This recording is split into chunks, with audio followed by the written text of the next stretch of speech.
Jesus was a mushroom. You know what's really bizarre, Jack, is that we have these private prisons that have now hired lobbyists to go get minimum mandatories. And in the spring of 2002, 5 current and former ranking police officers got together to talk about the war on drugs and its impact on their fellow officers. Over the next 3 years, this group of 5 swelled to 500 as current and former DEA agents, police chiefs, judges, and prosecutors joined their ranks. Now they've gone public, and what they're saying is shaking the drug war establishment to its roots. I think one of the things that I need to confront with respect to my own behavior is that even though for many years I have believed that this drug war is not just nonsense but harmful financially and psychically and spiritually, it's just an immoral proposition. I should have been saying much more of that, much more strenuously. When I joined New Jersey State Police in 1964, we had 1,700 troopers. We had a 7-man narcotic unit, always seemed perfectly adequate for the job we needed to do. And then overnight, as a result of these bills from Mr. Nixon's, we went from a 7-man unit to a 76-person narcotic bureau. Well, what they decided to do was they took undercover people like myself, and they targeted us against small friendship groups of young people in college, like yourselves. And as soon as we got in there and became their friends, come a Friday night, somebody would say, hey, school's out, we're off work, anyone want to get high? And of course, if nobody said that, that was our job. If somebody simply passed a marijuana cigarette to me, they became a drug dealer. That hand-held marijuana cigarette would send that person to jail for 7 years. Over 1,000 young people went to jail as a direct result of what I did out there as one undercover agent, something that I'm certainly not proud of today. When I was a police officer in 1966, I used to enjoy kicking indoors and going after, a half a baggie of marijuana or a seed, even for that matter. It was a felony. We were told in the academy that that was a big pinch. It was really important to collect those numbers, and I did it. I did it with zeal. I did it with a lot of vigor. But after about 14 months on the job, having had a principal prosecutor slap me upside the head and question my understanding of the Constitution, I began to understand that the 17 or the 19-year-old kid I had in the backseat of my police car was not a criminal at all. I'm a retired police captain. I spent 20 years in law enforcement working for the town of Tonawanda Police Department. Now, the only way this war on drugs is going to be won is if we make drugs go away. We got to win the war. The enemy's got to be gone. We're making a war on drugs. Drugs are the enemy. We got to make them go away. Show of hands. How many people in this room believe we can do anything to make drugs go away? No more heroin, no more crack cocaine, no more marijuana. Drugs are gone, let's move on to the next problem. Okay, so we can't make these drugs go away, so this war on drugs really isn't a good title. Makes us feel good, we're going to win the war, but it really doesn't describe the policy. I got another word that describes the policy perfectly. Prohibition. How many people got a picture of a big black car, Chicago, Al Capone, and a Thompson submachine gun in it? Anybody? How many other thought when you hear that word, that doesn't work? Isn't that what we learned in this country between 1920 and 1933? Prohibition doesn't work. That's why we ended it. Well, that is a description of the policy that we live under today in America when it comes to drugs. Under Prohibition, we have given the right to the criminal of who's going to supply the drugs to the United States, what kind of drugs are going to be supplied, how much those drugs are going to cost, how they're going to be produced, how potent they're going to be, what age levels they're going to sell to, and where they're going to sell. And if they decide they're going to sell to 10-year-old kids on our playgrounds, by God, that's where they'll be sold. The thing that gets me is we don't learn a thing from history. We want our institutions to be pure and not corrupt, but yet we do the things that we know is going to corrupt them. And the way I like to tell the story is now you came into this thing a bright-eyed, shiny young recruit, you're a police officer 4 or 5 years, you've seen the wasted energy that you spent on this drug war, and now you're standing in a motel room where the drug arrest has just been made, laying on the bed is $100 and some thousand, hasn't been counted yet in cash, in your back pocket is a $3,800 bill from the plumber that you didn't know how you were going to pay, and it doesn't make any difference anyways. And you take your first taste, and then you're gone. After I retired from New Jersey State Police, I co-found this group called LEAP, or Law Enforcement Against Prohibition. It's a group that was created to give voice to all the current and former members of law enforcement who feel the war on drugs is not only a dismal failure, but it's a terribly destructive policy.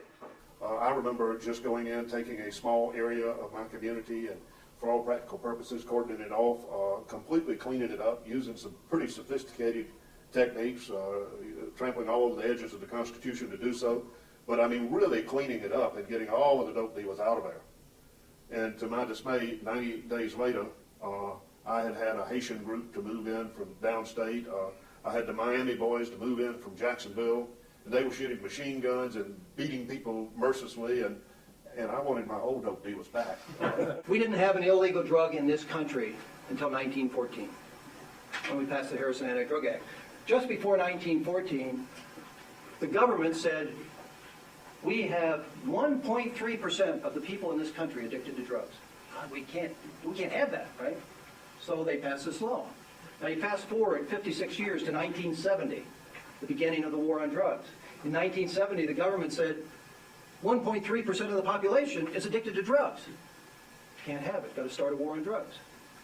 36 years later, and $1 trillion and all these lives lost, 1.3% of the population is addicted to drugs.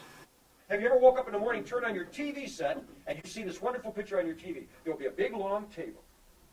On one end of the table, there will be a big pile of money. On the other end of the table, a big pile of guns and drugs. And out in front of the table, there will be a district attorney. And he'll relate to you about the 2-year investigation that culminated last night when we went out with 68 warrants. Have you seen that story? More than once? Yeah, a whole bunch of times. And you're going to keep seeing it too, over and over again. Let me give you an example. These 3 people here are my gang. I'm the drug kingpin. Okay? These 3 are running my street crew for me. They're taking care of business out there. I'm collecting the bucks. Things are fine. I know them with all the bling bling. They're basically paying rent with the money they make, but hey, life's like that. All of a sudden I get slammed with that 25 years of life. I'm out of the picture. Now how do these 3 wonderful people figure out who takes it over? Well, you get your attorneys, you get your attorneys, you get your attorneys, you get the contracts together, right? You look them over, you see, right? Isn't that how it works? No. You get your people, you get your people, you get your people, and you fight it out on the streets. And here's the kicker. When the violence stops, when the shootings stop, you know what we know then? One of these people is in charge now. And you know what we start doing? The 2-year investigation.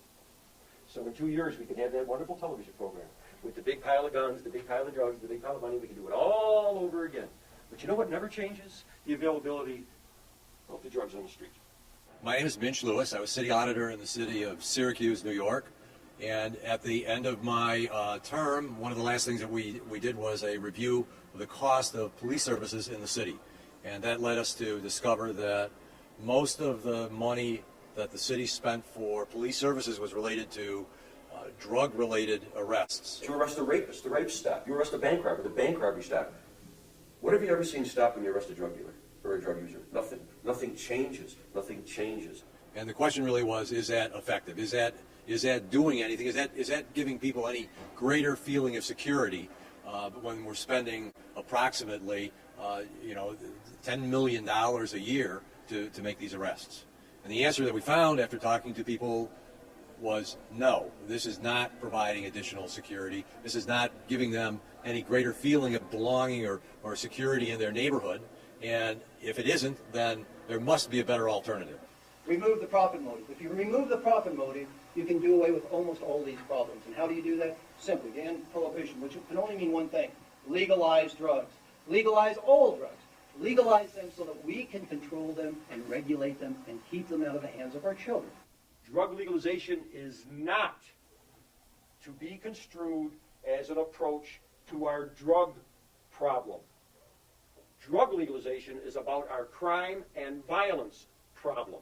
Once we legalize drugs, we got to then buckle down and start dealing with our drug problem. And that's not going to be easy, but it's something we can do. 50% of the adult cigarette smokers in this society have quit in the last 10 years. That's an amazing success story when you're talking about the most addictive drug we know, nicotine. It's an amazing success story. How did we accomplish this wonderful success story? We educated. Really got the word out there to people about how dangerous this substance was. Let me tell you about the outcomes of legalization. First outcome is that 1.6 million less people would have to be arrested here every year, right? Which means something very important monetarily to everyone in this room, everyone in this state, which is in deficit spending like all the other states, everyone in this country, because this is what we spend every year to fight this war. $69 billion down the rat hole. Useless. If we really want to improve our urban neighborhoods, the most important thing that we could do, the single most important thing that we could do, is end the war on drugs.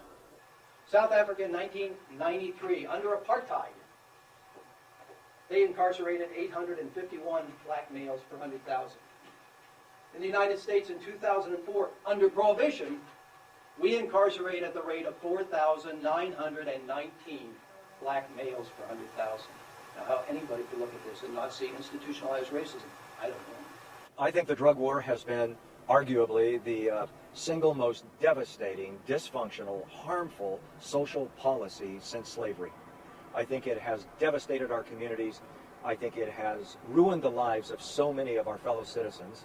I believe that it has cost the national, the state, and the local treasury obscene amounts of money, and for what?